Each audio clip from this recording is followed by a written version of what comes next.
Esto es Realidades Compartidas, el podcast donde madre e hija hablamos sin filtros sobre temas, experiencias y situaciones que vivimos en el día a día, como si estuviéramos en un bar charlando con una amiga, que en este caso eres tú.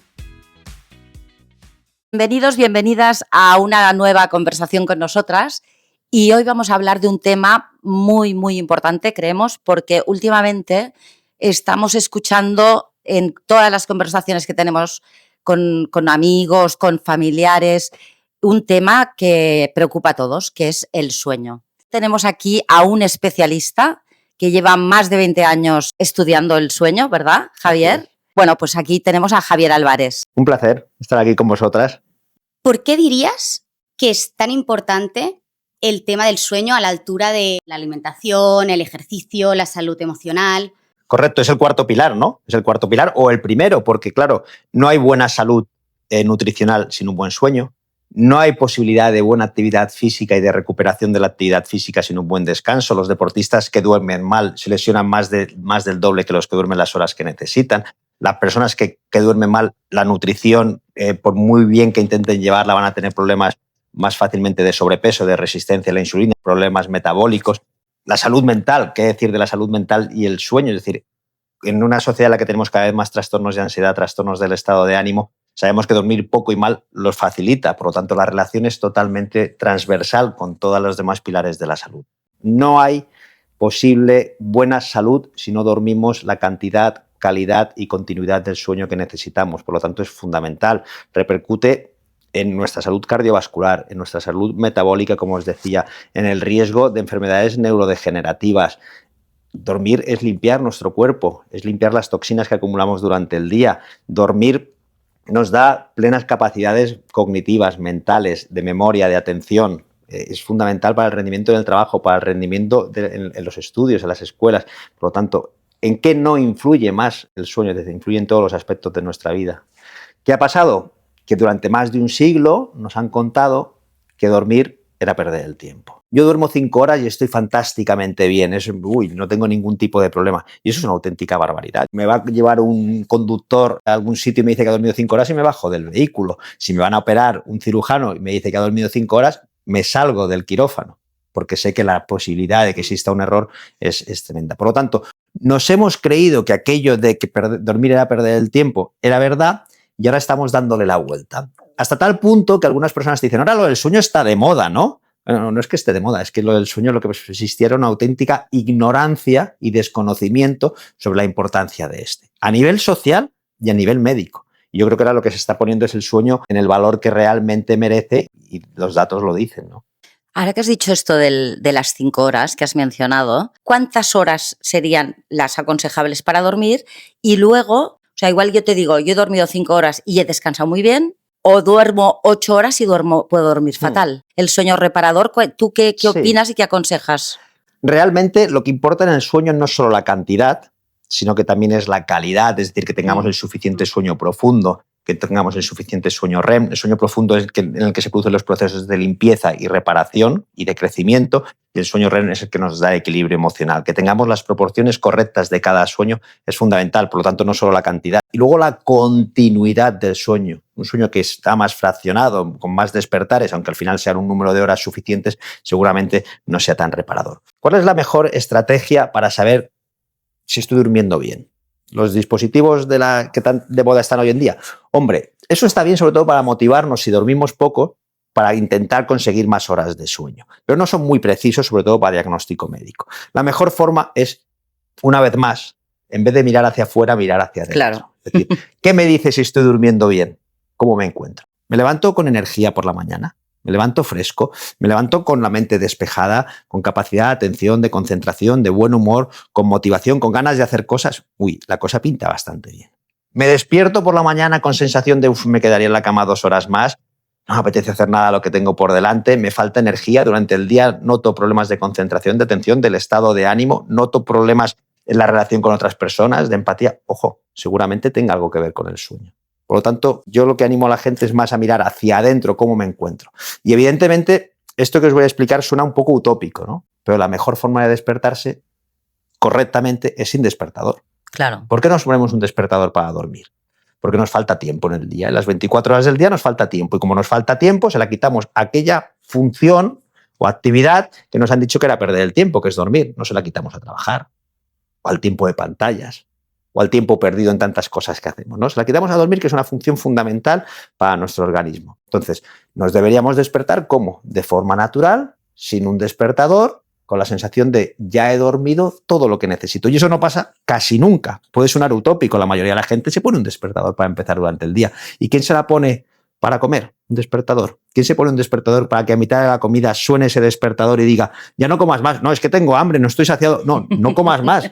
Evidentemente, claro, atendemos a nuestras señales fisiológicas para hacer unas cosas u otras. Con el sueño no. No atendemos a lo que nuestro cuerpo y nuestra mente nos pide, que es dormir hasta que nos despertemos de forma natural. Mira, ahora te voy a decir, porque yo en teoría lo hago mal, pero yo tengo un sueño que me voy despertando por la noche, da igual 2 veces o así, duermo entre máximo 7 horas y me levanto, o sea, que me lo digan ellos, con una energía, yo me levanto chutada por las mañanas y súper bien, descansada. Buena señal. Por eso. Yo creo que duerme unas 5 horas. No. Varía porque mucho. Se levanta como a las 6. Pero duermo que me quedo Pero pensar que varía mucho según la persona, según la edad de la persona. Los adolescentes, por ejemplo, deberían dormir 9 horas. Un deportista profesional debería dormir 10 horas para recuperar todo el desgaste que tiene. Claro. Un adulto, normalmente, entre 7 y 8 horas tiene suficientes, pero existen dormidores largos que necesitan dormir 9 o 10 horas y existen dormidores más cortos que con 6, 7 horas, incluso alguno con 5, pero muy puntual y menos de los que se creen, tienen suficiente. ¿Vale? Y las necesidades de sueño también cambian durante nuestra vida, durante la etapa de nuestra vida, incluso durante el mismo día. No todos los días de la semana vamos a necesitar las mismas horas porque no habremos hecho lo mismo, no habremos gastado lo mismo, no necesitaremos recuperar lo mismo. Por lo tanto, no hay que obsesionarse tanto con el tiempo, y yo creo que es mucho más útil y más práctico, y evidentemente nos hará estar más conectados de cómo me encuentro con las horas de descanso que tengo. Porque luego el sueño tiene una característica que es muy importante, que hay que cuidarlo, pero pasa un poco como con los adolescentes. Los tienes que querer mucho, pero no tienes que querer controlarlos. Porque si los intentas controlar, evidentemente la cosa normalmente no funciona, ¿no? Pero sí que estar ahí para cuando ellos quieran. Con el sueño es igual. Ten un buen estilo de vida saludable, ten unos buenos hábitos, unas buenas rutinas. Si hay una sospecha de una patología del sueño, vamos a mirar si realmente existe o no, pero no caigas en el exceso de control sobre el sueño, porque hay muchas personas que sin tener ningún trastorno del sueño, por lo que empiezan a dormir mal, pues que se obsesionan con que tengo que dormir tantas horas, o mi dispositivo debería decir que tengo no sé cuánto tiempo de sueño REM o no sé cuánto de tiempo de sueño. Aquí, una vez más, como en casi todo la salud mental y la salud en general, la flexibilidad es lo que me va a ayudar. Y el control y la rigidez es lo que va a hacer probablemente que al final acabe teniendo una enfermedad o un problema. Claro, o sea, yo creo que es esto, la obsesión te lleva a el control, a que aún generes más ansiedad, a estar más pendiente a tengo que dormir, que no dormir y descansar como se ha de descansar, ¿no? Fíjate, lo que dices, Paula, es una verdad enorme. Es decir, el tengo que es una voz interna de comunicarse con uno mismo de exigencia.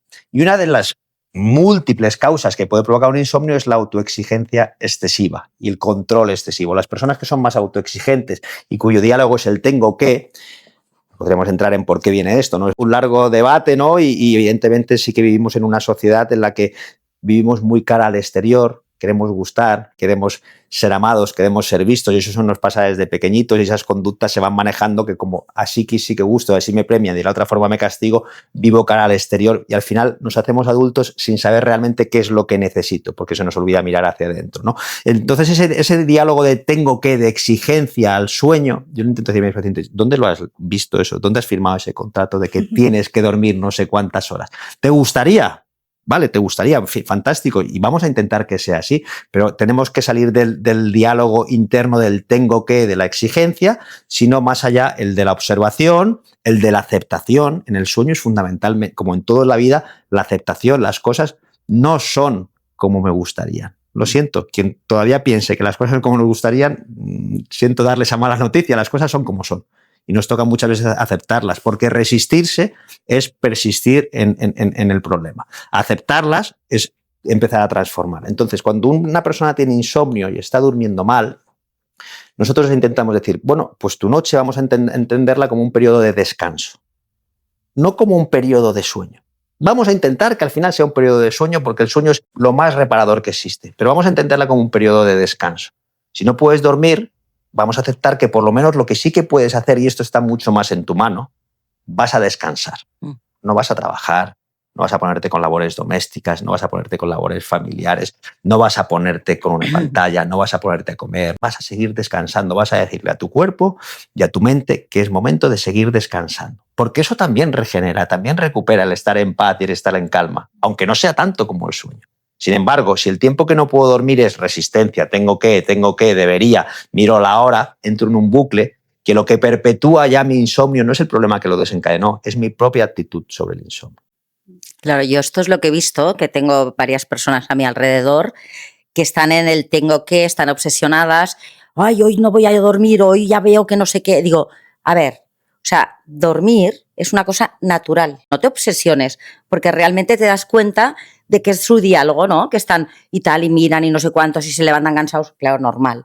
Y tú te encuentras con mucha gente con esta patología de la obsesión por dormir. Sí, claro, al final lo decimos como si fuese muy sencillo y evidentemente no es sencillo. Que le pase que no se sienta ni mucho menos culpable ni que diga estoy haciendo las cosas mal. Es que el diálogo interno, el aprender a aceptar y tal, es un duro trabajo que no nos han enseñado la mayoría de las veces y que tenemos que ir aprendiendo. Y para eso estamos también nosotros, para enseñar a los pacientes cómo enfocar y cómo relacionarse con el sueño. Una de las partes más importantes en el insomnio es: primero vamos a aceptar que el sueño es como es y después ya empezaremos a mejorar el sueño. Y eso es fundamental, ¿no? Entonces, hacer ese cambio de paradigma, hacer ese cambio de visión, empezar a ver las cosas no atrapado en mis pensamientos y en mis emociones, sino viéndolas desde una cierta distancia, entendiendo que no soy mi insomnio, que tengo insomnio, pero no soy insomne, tengo insomnio. Ya empieza a quitar un poco la mochila, mucha carga. Y a partir de ahí empieza a mejorar el sueño. Que evidentemente estamos hablando del insomnio como patología del sueño fundamental o la que más le suele preocupar a la gente, pero no todo el mundo que duerme mal lo que tiene es insomnio. Hay 80 patologías del sueño diferentes. Por lo tanto, es muy importante siempre en nuestra consulta al paciente primero saber qué le está pasando, es decir, tener un diagnóstico. Y una vez que tú tienes un diagnóstico, sea insomnio, sea un trastorno del ritmo circadiano, sea un síndrome de piernas inquietas, sea una parasomnia, sea un trastorno respiratorio como el ronquido y la apnea, que muchas veces se enmascara como un insomnio. Evidentemente ahí, una vez que tienes un diagnóstico, vas a empezar a transformarlo con el tratamiento correcto. Pero no es que, claro, en esto del sueño, como parece que se ha puesto de moda y que todos hablamos de ello, y vivimos en ese mundo de rápida respuesta, que hay tantos libros de autoayuda, tantas cosas de método D, que en 3 días en este libro te va a cambiar tu vida y te va a transformar. No, yo lo siento mucho, creo que hay que hacer un traje a medida a cada persona en muchas cosas, ¿no? Y en los trastornos del sueño sin ningún tipo de duda. Entonces, vamos a intentar no buscar fórmulas mágicas, vamos a ver qué es lo que está sucediendo y a partir de ahí vamos a construir una realidad diferente para que al final, ¿qué nos decían nuestras abuelas del sueño? ¿Cómo dormías? Si tienes la conciencia tranquila podrás dormir, ¿no? No conozco a nadie que no tenga una patología médica que, por ejemplo, curse dolor o inflamación, otras patologías médicas y psiquiátricas que puedan causar insomnio, pero no conozco a nadie fuera de este grupo que, teniendo la mente en calma y teniendo el cuerpo relajado, duerma mal. Pero tener la mente en calma y el cuerpo relajado es normal, es lo que normalmente le pasa a la población. Si es que mucha gente no sabe ni cómo tiene la mente y la mente y el cuerpo, es que ni siquiera han parado a pensar cómo estoy. ¿Por qué? Porque vivimos en el piloto automático. Pasamos la mayoría del día haciendo cosas en piloto automático sin saber ni lo que estamos haciendo, sin estar en el aquí y en el ahora. Estamos en el multitasking, haciendo varias cosas a la vez. Estamos ya en lo siguiente y no en lo que estoy. Estamos en la velocidad.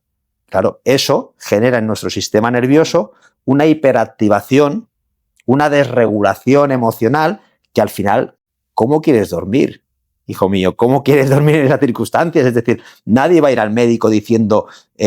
doctor, vengo porque estoy cansadísimo. ¿Qué hizo usted ayer? No, corrí una maratón. Ah, ya lo tenemos. Gran diagnóstico. Claro. Entonces, muchas veces, antes de irme a la cama, en los casos sobre todo de insomnio, a mí me gusta decirle a la gente, para y escucha a tu cuerpo y escucha a tu mente. ¿Tu cuerpo está relajado? ¿Tu mente está en calma? No lo está. Ni se te ocurra irte a la cama. Es que no toca ir a la cama. Porque una mente que no para en pensamientos o un cuerpo que está contracturado, tenso, con síntomas digestivos, con taquicardia, no está preparado para dormir. Voy a buscar primero estar en calma, estar en paz y después ya llegar al sueño. Y si son menos horas esa noche. Simplemente no tocaba porque mis circunstancias vitales eran no las óptimas para poder dormir. Y relacionándolo con esto que mencionas de que vamos en piloto automático, que bueno, es la carrera de a ver quién hace más, ¿qué papel crees que juegan también las pantallas? Que en tu libro mencionas mucho y haces mucho hincapié en el tema de que los adolescentes cada vez más están más enganchados en las pantallas. Uh-huh. Como mencionas tú muy bien en Generación Zombie, ¿qué impacto crees que tiene las pantallas en la sociedad de hoy en día? Un impacto nefasto. Un impacto terroríficamente negativo, muy pocas cosas positivas, algunas evidentemente, poder comunicar, gente que está más lejos, el tener más información que hasta cierto punto es positivo y otras veces no lo sé si lo es tanto, pero las pantallas, tanto en niños como en adolescentes como en adultos, tiene implicaciones para la salud física y mental.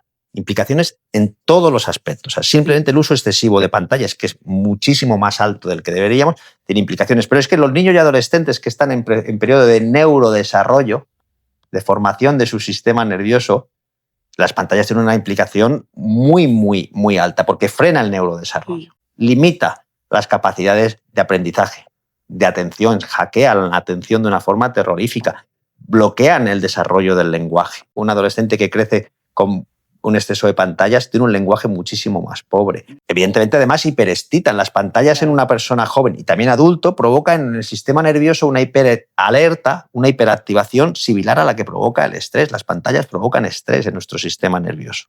Están asociadas con el sedentarismo, están asociadas con la obesidad, están asociadas con el consumo de sustancias, con las conductas de riesgo, sobre todo en los adolescentes. Y claro, el tiempo que estoy en pantalla no es solo lo que implica en ese sentido, es que ¿qué estoy dejando de hacer el tiempo que estoy frente a una pantalla? Estoy dejando de socializar de forma real, lo hago a través de una pantalla que no tiene nada que ver, ni las neuronas espejo se activan ni nada por el estilo.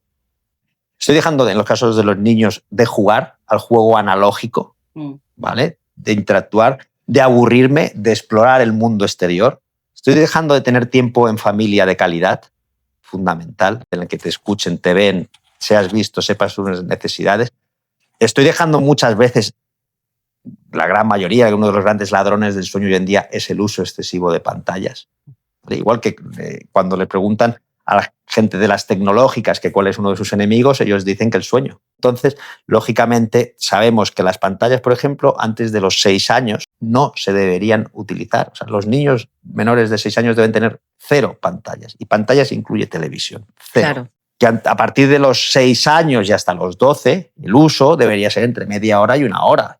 Entonces, claro, existe un problema importantísimo. Pasó algo muy similar, podemos pensar con la industria del tabaco. Hace 50 años, fumar daba glamour. Casi quién no fumaba, ¿no? Y sabemos hoy en día las implicaciones que tiene el tabaco en nuestra salud, ¿no? Bueno, nos colaron un gol las tabacaleras hasta que la sociedad y las autoridades sanitarias reaccionaron y legislaron para, evidentemente, poner al tabaco dentro de los peligros que implica para la salud de las personas. Pues eso fue aquí cada uno a su aire, ¿no? Y con las pantallas ha pasado igual. Ahora ya se está empezando a legislar, se está empezando a cada vez más. Son las voces que abogamos porque los adolescentes no tengan redes sociales hasta los 16 años. En muchos países, como Australia, por ejemplo, ya se ha legislado en ese sentido, incluso con penalizaciones a los padres que no cumplan esa ley. Porque es normal, porque los padres, nuestra obligación es la protección de nuestros hijos y velar por su salud física y mental. Y si les damos un móvil a los 3 años para que calmen su pataleta, no lo estamos haciendo todo lo contrario. Estamos utilizando la niñera electrónica, el chupete electrónico, que lo que va a hacer es desregularlos emocionalmente. Entonces, es un tema, podríamos estar, no quiero enrollarme más porque podríamos estar 1 hora hablando de este tema, pero es un tema realmente preocupante y en el que quien sea padre y nos esté escuchando tiene que concienciarse que pantallas en la infancia y adolescencia tienen que ser muy, muy reducidas, muy controladas y que nunca ha de ser un castigo. Es que te quito ahora no vas a jugar a la vídeo con un castigo. No. Tiene que explicarse, se tiene que hablar, se tiene que razonar. Al final, lo que mejor resulta, yo he tenido la experiencia en casa con mis hijos, no es evidentemente, como en otros aspectos de la educación, es la prohibición, sino evidentemente el diálogo, el explicar por qué son las cosas y que el niño y el adolescente por sí mismo se dé cuenta de los beneficios que le implica estar menos tiempo con pantallas. ¿Y cuáles son los grandes beneficios, ¿no? Como estar más con la familia, realizar más actividad física, estar más calmados, dormir mejor. Si es que los beneficios son amplísimos. O sea, yo creo que el ejemplo se predica, ¿no? Entonces, total. Ya partiendo del adulto, a veces veo padres yo que dicen, ostras, no utilices el móvil. Dices, pero sí, la persona que lo está diciendo lo está utilizando. Entonces, como adultos, tenemos que dar ejemplo, pero es que no estamos dando ningún tipo de ejemplo. O sea, yo también me incluyo, ¿eh? Y luego otro tema, que claro, las pantallas es lo de la luz azul, que entonces es como ¿cómo se llama? El circadiano, los ¿cómo se llaman? Los ciclos, ¿no? Ciclos circadianos, que entonces te imaginas que es de día por la luz azul. Eso también afecta. Bueno, lo que dices, ¿no? El primer aspecto es lógico, la coherencia en el mensaje. Los niños y adolescentes no hacen lo que tú les dices, sino lo que ven. Lo que ven. Por lo tanto, si no hay una coherencia entre lo que tú estás diciendo y lo que tú estás haciendo, si mientras que me hablan yo estoy mirando el móvil y luego digo no tal, evidentemente la fuerza de tu mensaje es prácticamente nula, ¿no? Las pantallas nos afectan por varias vías al sueño en concreto. Por una parte, esa hiperexcitación. Las pantallas normalmente es mucho ruido, mucha luz, mucha velocidad, mucho intercambio, todo muy rápido. Eso hiperexcita nuestro cerebro. Entonces, esa es una parte importante. Y la otra es la luz que emiten. La luz de las pantallas tiene un componente azul muy alto. La luz azul inhibe la producción de melatonina en nuestro cerebro. La melatonina es la neurohormona que regula nuestro sueño. La neurohormona que se empieza a producir como 3 horas antes de dormir para decirle a nuestro cerebro, ojo, núcleos del cerebro que reguláis el sueño, que dentro de poco va a venir dormir. Y entonces poneros en la situación que nos tenemos que poner. Cuando hay oscuridad, cuando hay calma, cuando empieza a bajar la temperatura ambiental, todo eso son señales para nuestro cerebro de empezamos a poder producir melatonina, sobre todo la oscuridad, ¿no? Sin embargo, cuando hay luz, cuando hay actividad, mi cerebro dice, no, lo que va a venir no es toca dormir, lo que tocará es hacer otras cosas, pero evidentemente no toca dormir, ¿no? Entonces, ahí afectan en esa doble vía. Lo digo porque muchas veces dice, bueno, pues entonces me pongo esas gafas de pantalla de filtro, que es cristal rojo, que filtra la luz azul, y con eso no me afecta tanto. Es cierto que te afectará menos que si no usas las gafas, pero la solución no pasa por ponerme unas gafas, desde mi punto de vista, pasa por entender que hay otras muchas cosas a hacer aparte de estar enfrente de una pantalla, porque hoy en día a muchos adultos y sobre todo a más gente joven, si le dices no utilices el móvil 2 horas antes de dormir, te miran con cara de poca y dicen, ¿y qué hago? ¿Cómo que qué hago? ¿Sabes lo que es un libro, por ejemplo? ¿Sabes lo que es ver qué necesitas? ¿Sabes lo que son los ejercicios de respiración, las técnicas, hacer unos estiramientos, irme con ejercicios de mindfulness? Hay tantas cosas. Coger un libro de papel, escuchar a mi familia, compartir, estar sin hacer nada, abúrrete, que es fundamental para nuestra salud también. Tiempo de aburrimiento, tiempo de no hacer, porque cuando no hago, me empiezo a escuchar. Y cuando me empiezo a escuchar, a mucha gente, por desgracia, no le empieza a gustar lo que escucha. Y se encuentra mal, y se encuentra incómoda, y aparece la ansiedad, y aparece la incomodidad. ¿Y qué hago? Me pongo a hacer para no escucharme, porque es que sin hacer, yo parado no puedo estar, aburrido con todo lo que tengo que hacer, pero en el fondo hay es que aburrido me siento incómodo, porque como me ponga a abrir el melón de escucharme y ver cómo estoy, voy a tener trabajo, prefiero no mirar, voy a seguir en el hacer y en el hacer. Y las pantallas para eso son maravillosas, para no escucharte y para seguir haciendo y para seguir informado muchísimo más de lo que necesitas y para estar en pánico y para estar en alerta y para estar escuchando la cantidad de cosas malas que hay en el mundo y para estar envidiando la cantidad de cosas fantásticas que tienen otros y para reforzar los egos y para reforzar lo material y para reforzar el deseo y para que mi cerebro busque la dopamina, son fantásticas. Pero es que eso va en contra de estar en calma, de estar en paz, de un cerebro en el que haya un equilibrio entre serotonina y dopamina, y va en contra totalmente de poder descansar y de poder dormir bien. También creo que es una rueda, ¿no? De decir, pues en tu caso te viene gente en la consulta diciendo pues que no duermen bien por X razones, ya sea insomnio o lo que sea, pero también, claro, el hecho de decir, hostia, porque igual hay algo detrás que te provoca esto que es más a nivel anímico y a nivel emocional. Entonces, mucha gente es esto, como va tan en el hacer, que no se paran a pensar, ostras, igual no es el sueño, es algo que está detrás. Mirar qué bonito es la forma de decirle a una persona, estás durmiendo mal, ¿no? Lo que pasa es que, claro, al principio choca, ¿no? No lo entiendas como un problema, entiéndelo como una suerte. Entiéndelo como que tu cuerpo y tu mente te están mandando un mensaje de que conforme están las cosas a día de hoy, no vamos en equilibrio. No vamos en las condiciones de poder dormir. Y como por el día no se está escuchando ese mensaje, lo vas a tener que escuchar por la noche sí o sí. Mira a ver qué estamos haciendo. Y entonces allá hacemos un análisis. Cómo es el estilo de vida, cómo son tus hábitos, cuáles son tus motivaciones, cuál es tu estado de ánimo, o sea, cuántas cosas, ¿no? Si yo en vez de hacer eso, lo que hago es tomarme una pastilla para dormir, es decir, tratar el síntoma y no escuchar lo que mi cuerpo y mi mente me está transmitiendo, evidentemente con el tiempo voy a tener un problema doble. Uno es que sigo desconectado, que sigo hiperactivado, y otro es que tengo una dependencia a un fármaco que puede traer consecuencias importantes de neurodegeneración, memoria, concentración, atención, etcétera. Entonces, claro, hay que hacer ese análisis, por eso os decía, de ese traje a medida en cada persona. Es así. Es que has tocado ahora un tema, porque claro, lo que ahora se ve es, o sea, la gente no quiere parar, porque evidentemente cuando paras te escuchas y no quieres escuchar lo que no quieres oír, ¿no? Entonces, descansas mal y la mayoría de la población, porque como que se dice que se tiene que descansar y dormir, le recetan fármacos porque se dice que es mejor tomarse un fármaco y dormir que no dormir.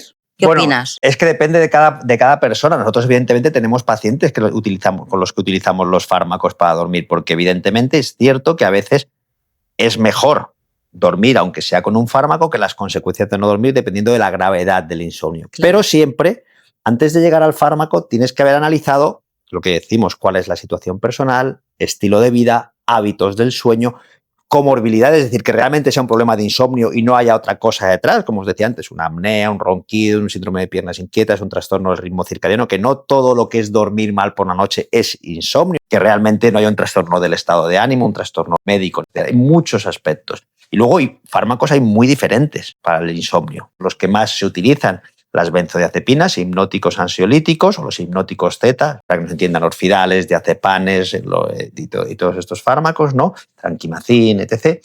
Los hipnóticos Z, el Stignox, Zolpidem, Limovan, estos fármacos que también sonarán a muchas de las personas de las que nos escuchan, que son los más peligrosos. Los fármacos no son ni buenos ni malos. Es decir, si yo tengo un trastorno de ansiedad generalizada, es muy probable que me haga falta un ansiolítico. Haciendo además todo lo que sea beneficioso para mi salud para mejorar esa ansiedad y ver de dónde viene. Es decir, antes de llegar al fármaco tenemos que también valorar la posible utilización de complementos alimenticios que a veces funcionan y plantas medicinales.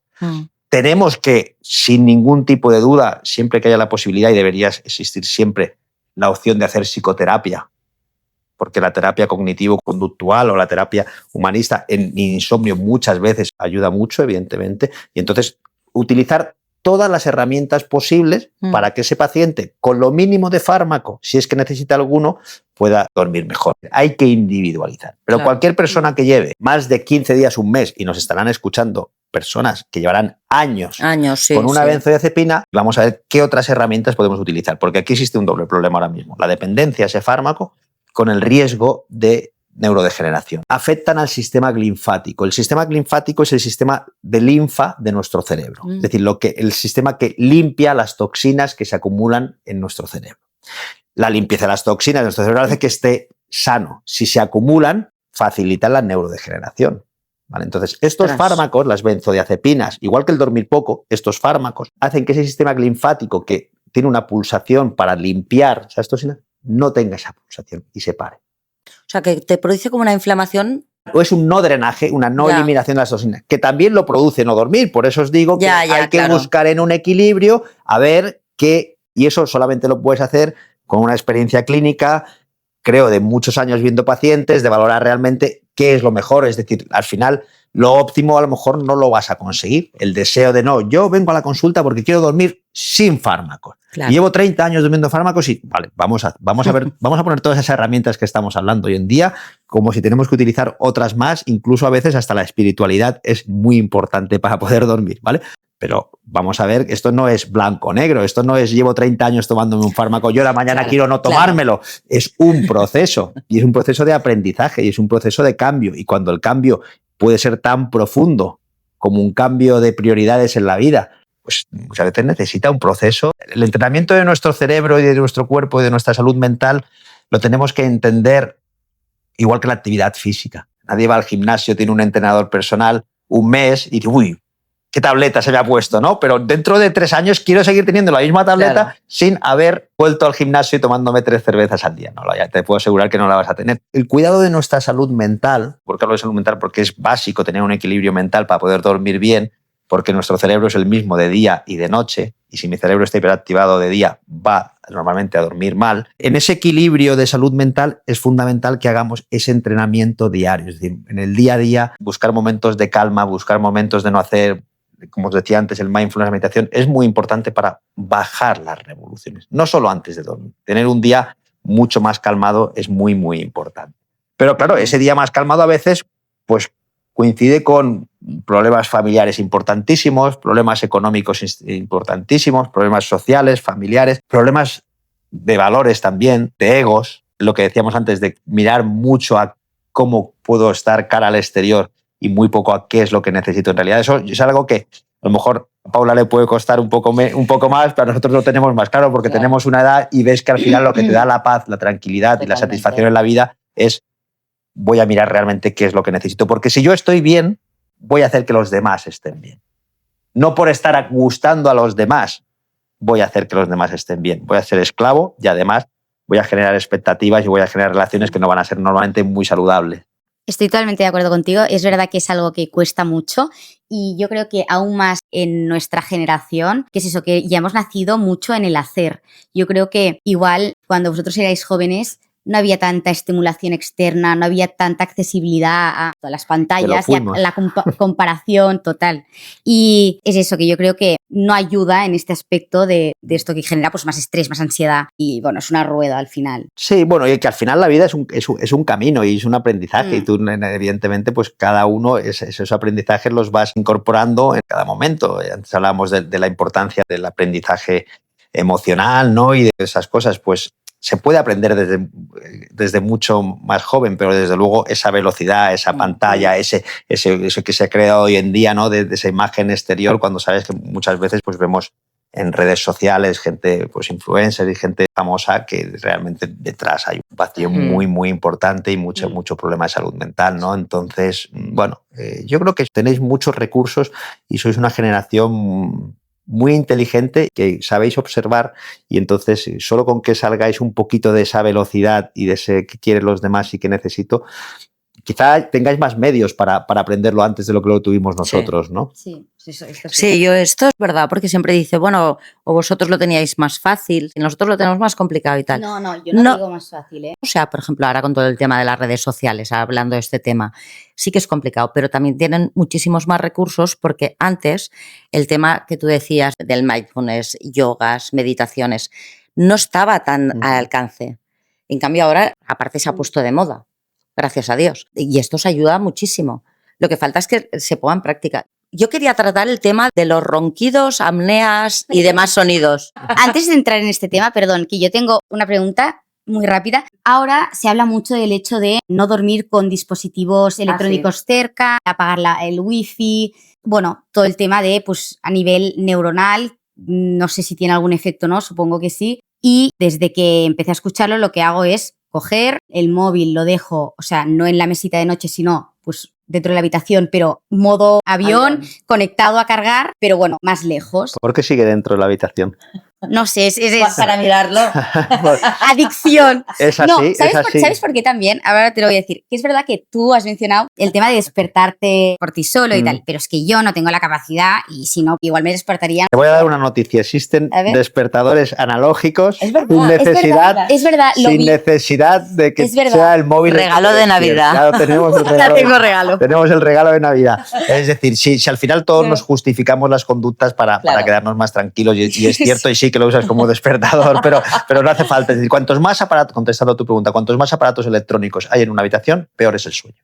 Por lo tanto, no los necesitamos. Es que no son elementos del sueño, no deberían ser. En cuanto al wifi, bueno, aquí todavía hay controversia, ¿no? Sí que es cierto que los campos electromagnéticos, sobre todo más en niños, parece que pueden tener unas repercusiones importantes en la salud. Cada vez hay más evidencia científica, pero todavía queda mucho por ver y buscar esa casualidad. Pero evidentemente no cuesta nada. Yo desde los aparatos electrónicos en la habitación, mi recomendación es ninguno, empezando por las teles, que todavía mucha gente tiene esa sí. tele. Móvil al lado no te hace falta, puedes tener un despertador. Para otros electrónicos conectados a la corriente también estás generando campos electromagnéticos, mejor que sea fuera de la habitación. Y el wifi de casa, yo en casa lo apago. Por si acaso, la evidencia científica con el tiempo nos sigue diciendo que estos campos pueden ser negativos, las redes wifi y demás. Luego también tienes que intentar, según donde vivas, convencer a los vecinos que también lo apaguen, porque si no... Bueno, pues yo la pregunta de los ronquidos. ¿no? A mí me encanta que saquemos este tema, porque si no, cuando hablamos del sueño parece que solo hablemos de insomnio y demás. Los sonidos que dices que no están... Fíjate que el 50% de la población ronca. Y roncar no es normal. Roncar ya indica que hay una resistencia excesiva de la vía aérea. Y cualquier roncador, mi consejo es que escuche a la pareja o al familiar o a quien sea que le diga, está roncando, y que no diga, no, yo no ronco, porque no tiene ni idea de si ronca o no ronca, porque roncamos cuando empezamos a dormir, porque nuestros músculos se relajan, los músculos dilatadores de la faringe se relajan y entonces empieza a cerrarse la vía aérea y por eso normalmente hay un ronquido o puede haber otros estrechamientos de la vía aérea a nivel anatómico. Roncar es molesto, es un problema social, es un problema familiar y es un problema que se puede solucionar. Por lo tanto, miremoslo. Aunque creas que no te pasa nada, si tu pareja, si tus seres queridos te están diciendo que roncas y más que molestas, míralo. Pero es que además un porcentaje alto, la población adulta, hasta un 20%, a partir de según qué edades, tiene apneas. No solo roncan, sino que aparecen paradas respiratorias. La relajación de la vía aérea es tal y el estrechamiento es tal que al final ya no es que esté vibrando las partes blandas y produciendo un ronquido, sino que se colapsa la vía aérea. Y se colapsa, entonces, si cerramos el grifo, no entra aire a los pulmones. Si no entra aire a los pulmones, no cogen oxígeno. Si no cogen oxígeno, empieza a bajar oxígeno en sangre. Si baja el oxígeno en sangre, baja el oxígeno en las células. Si a las mitocondrias en las células no les llega oxígeno, empieza a haber oxidación, muerte. Y entonces dicen, no, ojo, y mandan una señal a los centros respiratorios para que los centros respiratorios digan, aquí está pasando algo en la vía aérea, mandan una orden intensa en esos músculos y vuelvo a respirar. Eso le pasa a un 20% de la población adulta. ¿Qué pasa? Me falta oxígeno y estoy teniendo microdespertares. Y eso implica inflamación, resistencia a la insulina, endurecimiento de las arterias, hipertensión, riesgo de arritmias, riesgo de un infarto, riesgo de un ictus, riesgo de neurodegeneración. El paciente no se entera. El paciente te va a decir, a mí no me pasa nada, yo estoy perfecto. Fijaros, 1.000 millones de personas en el mundo se calcula que hay afectados por la apnea del sueño. Solo están diagnosticados un 10%. No hay ninguna enfermedad que haya un infradiagnóstico tan alto, el 90% sin diagnosticar. ¿Por qué? Porque el paciente muchas veces no tiene síntomas, se tiene que fiar de lo que, oye, que estás roncando, va, también roncas tú, déjame tranquilo, me voy a otra habitación. Vale, entonces, ¿qué pasa? Que no es que moleste o no moleste, es que si hay apneas voy a tener problemas de salud sí o sí con el tiempo. Entonces, hay que mirarlo. Y el paciente no va a saber si solo es ronquido o si son apneas. La pareja tampoco, porque cuántas veces la pareja en la consulta nos dice, vengo doctor porque no puedo más, está roncando, yo ya no puedo más, de verdad haga algo. Pero apneas de esas que cuentan no hace. ¿Y cómo lo sabes? A veces se ve, claro, está parando y hace una respiración fuerte, pero otras veces ni siquiera la pareja la ve. Entonces, para saberlo, ni siquiera los que llevamos muchos años en esto y hemos visto miles de pacientes, sabes la gravedad de esa apnea. Tienes que hacer un estudio del sueño, que es una prueba muy sencilla en la que el paciente ni tiene que dormir en el hospital, ni se tiene que ir lleno de sensores a casa, sino que lo hacemos de una forma mucho más cómoda. El paciente duerme en su casa con un equipo muy sencillo que él mismo se monta antes de dormir. Por la mañana se lo quita, es decir, no es ninguna incomodidad importante y con eso tenemos un diagnóstico. Hay pacientes que se están más tiempo sin respirar que respirando durante la noche y no se enteran de que tienen apnea. Ellos vienen diciendo, doctor, yo no sé qué hago aquí porque es cosa de mi pareja, yo además me duermo cuando me da la gana. Porque muchos pacientes con ronquido, lo que les pasa, y con apnea sobre todo, más que con ronquido, lo que les pasa es que como tienen un mal descanso, tienen somnolencia excesiva y confunden el poder dormirse cuando les da la gana como que no les pasa nada. ¿Vale? Entonces, el mensaje para todo aquel roncador o a toda aquella roncadora, que ojo, que las mujeres a partir de la época de la perimenopausia casi se iguala el número de apneas con los hombres. ¿Vale? Lo que pasa es que las mujeres soléis...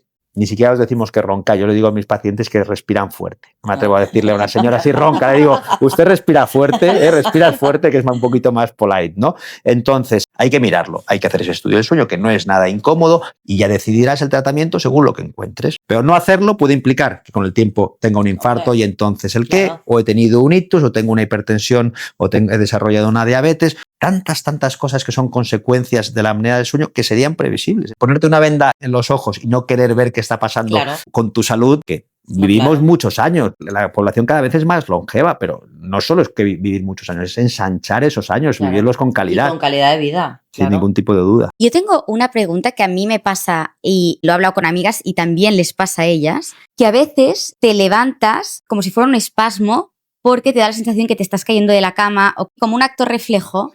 No pasa nada, eso es una mioclonía fisiológica, es decir, es una sacudida muscular normal para liberar de alguna forma la tensión muscular que se ha acumulado durante el día. Cuando hay actividad física muy intensa suele ser más frecuente, ¿no? Entonces, esa propia sacudida muscular me puede llegar a despertar, que hacemos muchas sin llegar a despertarnos, Claro, ¿eh? Hacemos bastantes, haces como, al inicio del sueño sobre todo. Hay personas que se pasan la noche haciendo esas pequeñas sacudidas o grandes sacudidas, que ya no es algo fisiológico, que puede ser patológico, que puede implicar una enfermedad, como os decía, como el síndrome de piernas inquietas, los movimientos periódicos de las piernas. Vale, es que claro, Pero yo... soñar esto de que de repente sacudes y que te estás Sí, sí, cayendo, Vale, no, claro, porque... tranquilas, tú y no- tus amigas, no pasa Vale, nada. súper tranquilas. No, claro, es que una de ellas dijo, no, esto a mí me han dicho, claro, es que esto ya es, a mí me han dicho. Yo digo, ya no sé hasta qué punto creérmelo y obviamente ahora mismo ya Las ni me lo fuentes de creo. información Las hoy en fuentes de día información son... que yo no sé de dónde salen. Pero bueno, decían que es porque no te llega suficiente oxígeno, te estás a punto de morir y por eso haces esto. Imagínate la explicación. Es tremendo. Tremenda, Lo que circula por ahí puede llegar a ser terrorífico. No, claro, yo después de la quedada sí. Y ostras, Sí. tú, ahora No. digo, ojalá no me vuelva a pasar esto. Porque... Tranquila. Hoy en día todo el mundo es especialista de todo. Total. Sí. ¿No? A mí me ha llegado a escribir gente por redes sociales diciendo, doctor, quiero que me aconseje 2 o 3 libros de sueño porque quiero hacerme coach o experto en sueño. Y Es entonces que es entonces increíble. claro, esto no es jugar. Estamos hablando de algo que es serio porque puede tener implicaciones. Entonces, jugar a los médicos, dejémoslo a los niños pequeños y el resto Sí. hagamos cosas serias. Totalmente, sí, sí, con eso no se juega. Y si tuvieras que recetar algún fármaco natural Un complemento alimenticio, planta sí, medicinal. o una rutina diaria que pudiera ayudar a alguien. ¿Qué sería mejor? No tener estrés. Claro. Lógico, Partimos más que el siempre de la complemento, base. ¿no? Esto Veamos sería lo qué es mejor. la causa. Entonces, como consejo, no normalicéis el estrés. El estrés crónico no es algo con lo que vaya a ir acompañada a nuestra salud. Va a acabar enfermando. O sea, tenemos más poder en nuestra vida del que nos creemos. Tenemos más poder de decisión de cómo queremos que sean las cosas. Aquello de somos los protagonistas de nuestra vida, pero somos los guionistas y somos los directores de la película, creo que es totalmente cierto. Pero hacer que la gente realmente crea eso no es fácil, pero es verdad. Y para eso hace falta muchísima conexión interior, muchísimos momentos de reflexión, de parar, de interocepción. Es otro sentido que tenemos que la gente no lo utiliza, la interocepción. Conectar con tu cuerpo, conectar con tu mente y ver realmente qué has venido a esta vida, ¿no? ¿Qué es lo que te viene bien? ¿Qué es lo que necesitas? Evidentemente la vida es muy difícil, siempre va a haber sufrimiento. En la vida hay sufrimiento, esto es algo de la filosofía budista que a mí me gusta mucho, que ellos dicen que el sufrimiento es algo propio de la vida. Es decir, en la vida, por desgracia, vamos a tener enfermedades, vamos a tener pérdidas muy queridas, vamos a tener separaciones y eso es inevitable. Y eso es lo que llaman la primera flecha. Luego hablan de la segunda flecha. Eso de sufrimiento es parte de la vida. ¿Me voy a quedar enganchado en ese sufrimiento porque mis emociones y mis pensamientos se van a hacer cíclicas, voy a estar en ese bucle y voy a tal? ¿O voy a aceptar ese sufrimiento como parte de la vida, pero voy a seguir? Eso es así. Y cuando las personas entienden que todo lo que necesitan en esta vida para estar en paz, estar en calma, estar en tranquilidad, y al final eso evidentemente te da el bienestar y la felicidad, lo tienen dentro y no lo tienen que buscar fuera, es una transformación muy bonita. Y eso está a mano de cualquiera. Aunque muchas personas de las que nos estén escuchando les suene raro o crean que en sus vidas no pueden hacerlo. Todos tenemos dentro conciencia, compasión y sabiduría. Es cuestión de pararnos y encontrar. Me encanta, Muy me bien. encanta, me encanta. No, Qué de verdad, bonito. sí, muy bonito y muy cierto también. Es que Es así, es que es tal cual. Es eso, es parar y pensar, ostras, yo qué quiero, quién soy, lo que hago me llena, ¿no? Tener momentos para ti, para también pararte a pensar y decir, yo estoy viviendo una vida con coherencia y con lo que quiero. Al final, si os fijáis, nos vamos a la filosofía, ¿no? Totalmente. Es que- Pero es que yo soy de los que piensan que la ciencia y la filosofía no se tendrían que haber separado nunca. Ahí, es verdad. Hoy en día cada vez son más los autores que pensamos así. Yo estoy plenamente convencido de también que lo no se pienso. hubiesen... Las humanidades y la ciencia tienen que ir de la mano, Sí. ¿vale? Porque sí, porque es que si no al final nos encontramos con medicina deshumanizada, con todo basado en el método científico, y lo que el método científico no puede demostrar es que no es. Y eso los humanos pues tenemos muchos más aspectos que ese tan puramente científico, ¿no? Y yo solo he aprendido gracias a mi especialidad y gracias a mis pacientes, porque tú para poder ayudar ves que tienes que tener un enfoque totalmente transversal, ¿no? En el que, como os decía, incluso hay que poner esas partes muchas veces de espiritualidad, que muchas veces los pacientes son muy reactivos, porque es algo que en nuestra sociedad, alejado de la mayoría de la población de las religiones, la espiritualidad se ha visto, ahora que parece con Rosalía y con alguno más, parece que se vuelve a la espiritualidad. Está volviendo, Ojalá sea así, sí, pero sí, es que sí. es necesario darnos cuenta de eso, salir de este piloto automático y ver lo bonitos que somos todos. Para finalizar, a todos los invitados les hacemos una pregunta final, que es, ¿qué consejo de madre creías que era una exageración, pero con el tiempo te diste cuenta de que tenía la razón? Uf, qué difícil, qué difícil. Ahí te hemos pillado, ¿eh? Qué difícil. Quizá, no sé si como un aprendizaje, como consejo de madre o aprendizaje vital, lo que estábamos hablando ahora mismo, ¿no? De esa valía que tenemos todos interior y que de tantas dudas que tenemos en la adolescencia o conforme vamos creciendo, dudas, inseguridades que son parte de la vida también, entender que al final el amor propio, el quererse a uno mismo, no de ser vanidoso, sino todo lo contrario, ¿no? Desde esa compasión, desde esa mirada más amable, que no hay que por qué vivir tanto en la reactividad, que muchas veces no estamos a ver a la que salta y entonces vemos con ese ojo de la reactividad de tal, pues tú más. Pues no. Esta persona está enfadada, el problema no lo tiene conmigo, no es algo personal, lo tiene ella. Yo voy a intentar estar ahí y si en algún aspecto o en algún momento le puedo ayudar, pues mejor que mejor, ¿no? Yo creo que ese sería un bonito consejo de madre. Me encanta, estoy totalmente de acuerdo. Sí. Muy buen consejo. Muy buen consejo, muy buen consejo.